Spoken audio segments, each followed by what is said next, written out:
Hello and welcome to another episode of Dad vs. Daughter. I'm Tim the Dad, and today I'm going to take a look at an old game. In fact, it was the first game that we featured on our channel, Lords of Waterdeep. The expansion is the Scoundrels of Skullport. Now, this expansion adds several new things, including a new faction, the ability to play with 6 players, and 2 new modules that you can include with the base game. So what I'm going to do is I'm going to open it up, and I'm going to show you all the stuff that comes with it, and then I'm going to tell you what I think, so check it out.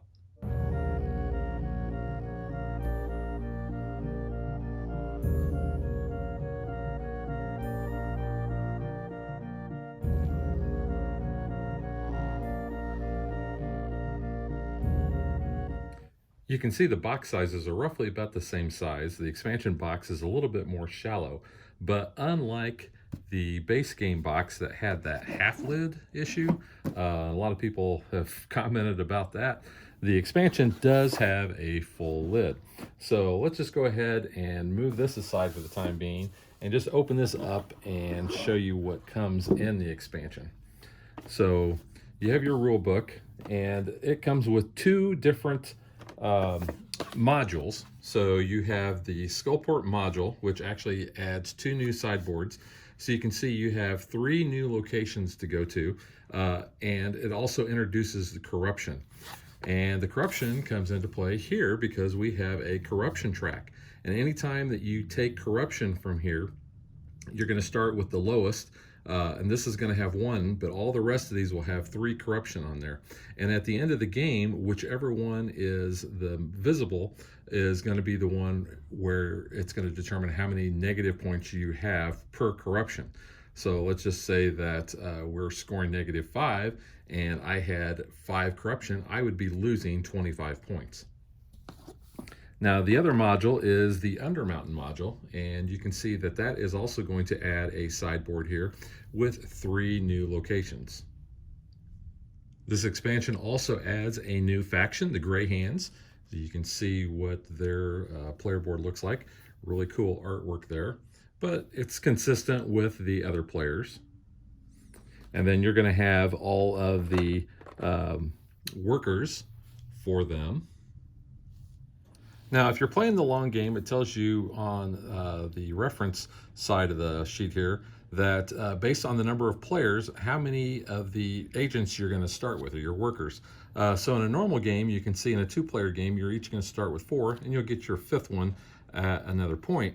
But if you're playing the long game using 1 or 2 of the modules, then you are going to start with 5. And because of that, this also includes 1 of each of the other player colors, so that you'll have a total of 6.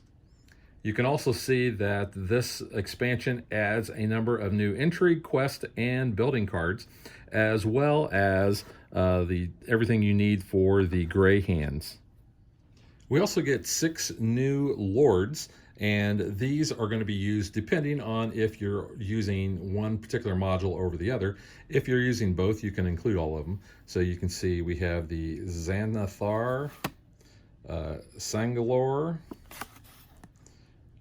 Russell Arinth, and I apologize if I'm mispronouncing these. I'm not a D&D player. Danliothan, Thorbrand, and Hallister Blackcloak. And you can tell by their powers down here, what they're going to offer you at the end of the game, which modules these go to. So you can see this is going to be used with corruption. This is also going to be used for corruption. That one could be any kind. Looks like any kind, and that one would just be used for the Undermountain. Now, the intrigue cards and the quest cards are going to have that same symbol on there. So if you're only using one module, you're going to want to make sure that you're looking for those symbols and only include that with the base cards. If you are playing with both modules, then the rulebook will actually tell you that you're going to remove some from the base game. So it says you must play with the number of agents for the long game, remove 25 intrigue cards, 30 quest cards, and 12 buildings from the base game. And then you're going to shuffle all of the new cards from the expansion in. I think the rulebook does a really good job of giving detail on the new buildings because you have an appendix here. So these are the buildings that are on those new sideboards. And then if you flip over here, then you can start seeing all of the new buildings for each of the various expansion modules. And it's going to tell you what each one of those does. So really good rule book as far as that is concerned. And then you have some clarifications, talks more about the buildings and the intrigue cards and so forth. And then, like I said, on the back, you've got this reference, and it tells you, if you're using both of those modules or if you're just using one of those. You can see how much table space this is going to take up, and this is just with the boards, not even including the basically the players' tavern sheets and their cards. So it does kind of take up a good amount of real estate. I usually like to put the sideboards over on the same side and put the corruption track close to where everybody can get to them. And I will show off what each of these little skull corruption things look like. They are little blue skulls. Have a little bit of definition to them, not a whole lot, but you can see right there what they look like. I'm going to briefly show off the new cards that come in the expansion, and you can see there is the symbol for which module you're using.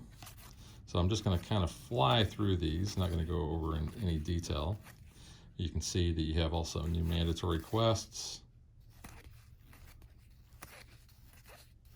new attacks, basically more of what you had in the base game.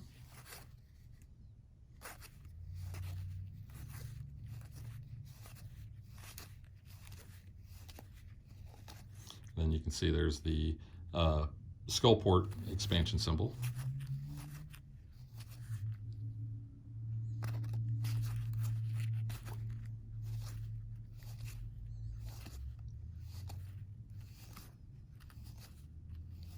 And longtime players of Dungeons & Dragons probably know what these all reference. I quickly show off the quest cards here. And these cards all have the same good linen finish that the base game has. So again, I'm just going to kind of fly through these. But you can see they have the module marking on there that makes it easy to separate these out.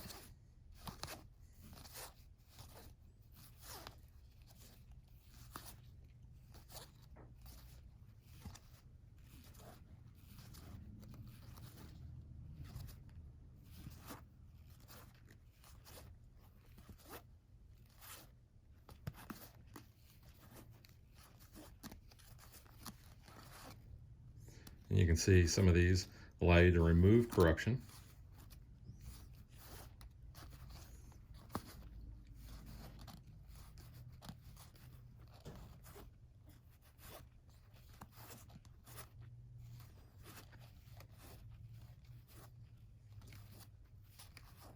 I like some of the names of these. Bury the bodies.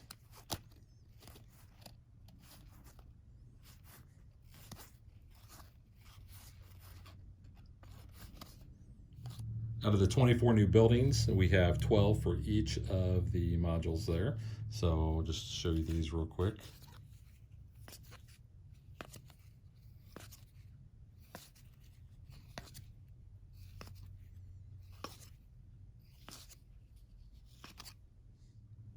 And then here are the buildings for the Skullport module.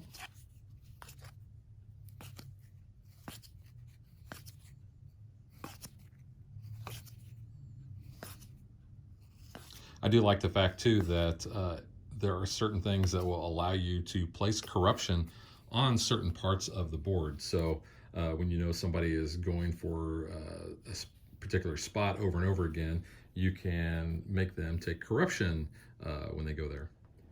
Gameplay really is going to be the same as far as the base game rules go.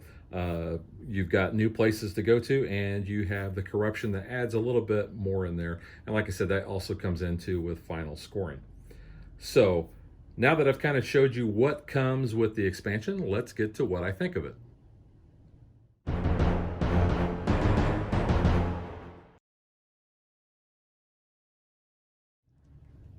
Lords of Waterdeep is one of my favorite games and maybe my most favorite worker placement game. This was a game that we had played early on before we even started our channel, and it was the first game that we featured on the channel. It's one that consistently hits the table, not necessarily here, but with also my game group, just because it is such a classic. So the question is, do you need the expansion? Well, if you've played the base game a lot, I think you do. The base game, like I said, adds these new locations, especially when you want to play with 6 players, or just because you want some different options as far as where to go.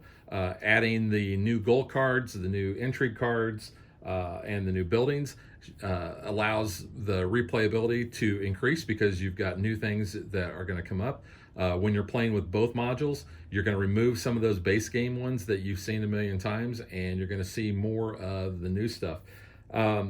Typically, I don't play with just one. I usually play with both modules. I like the fullness of the game that adds.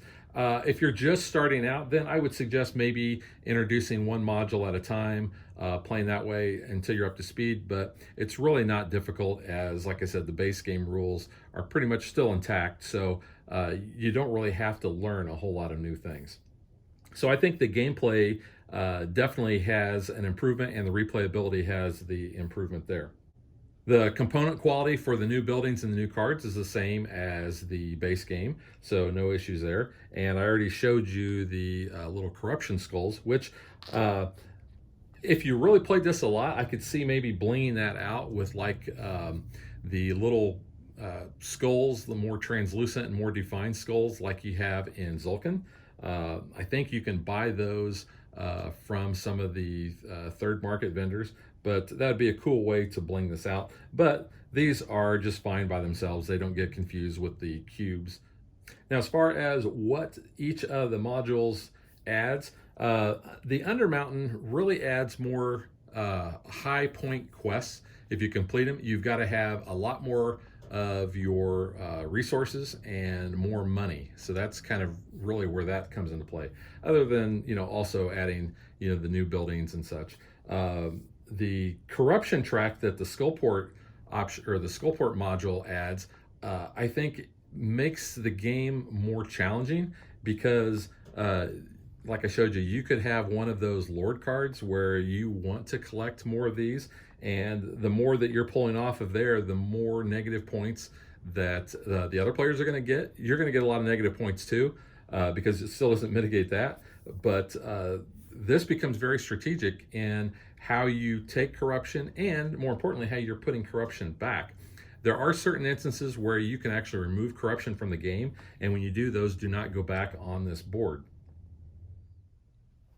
And you can see that it has a nice insert where everything has got its own place.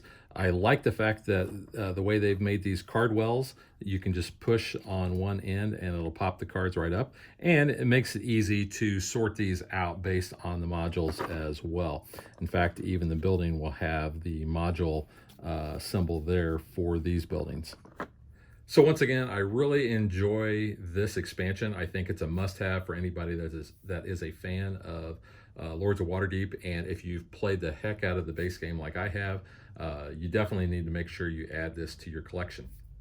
One other thing is there is an app version of Lords of Waterdeep that does include this Scoundrels of Skullport expansion, and I have played that a lot on my iPad. If you would like to see the digital dad version of that and have me review the app, then please leave a note in the comments. But that is the Scoundrels of Skullport expansion, and we will catch you guys next time. Thanks for watching our video. We hope you enjoyed it, and if you did, click that like and subscribe button. You can also follow us on social media like Facebook and Twitter at DadBeDaughter. And if you like what we do and you want to support us, you can visit our Patreon page. So thanks for watching. Thanks.